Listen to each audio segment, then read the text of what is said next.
Un métier 2 fois centenaire, du fil fin de moins d'un demi-millimètre d'épaisseur, 20 navettes de couleur. Élise tisse de la soie, des reproductions à l'identique de 5 étoffes anciennes, destinées à recouvrir un ensemble de sièges, canapés et fauteuils au château de Versailles. Donc voici le jardinier.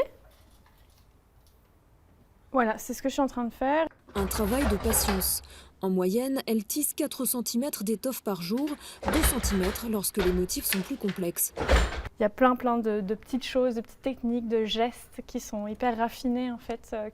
On sent qu'il y a vraiment eu une étude de génération en génération pour raffiner les gestes et de pouvoir qu'on me les transmette aujourd'hui, je trouve ça assez puissant, quoi.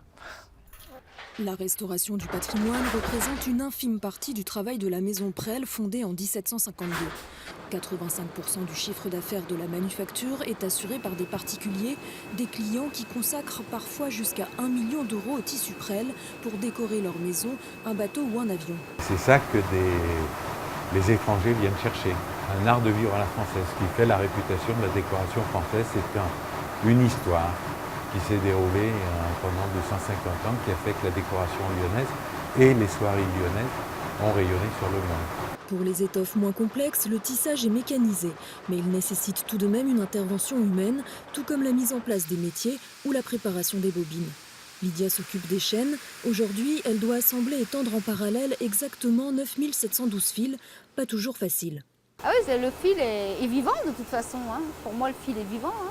Il sort d'un cocon, donc s'il pleut, il peut être autrement. S'il fait trop chaud, il est différent. Enfin, moi, j'appelle il est capricieux. C'est un fil capricieux pour moi. Ces caprices, Lydia a appris à les apprivoiser sur le tas, comme plusieurs de ses collègues. Johan est arrivé en juin. Il sera formé durant 5 ans avant de devenir entièrement autonome sur un métier.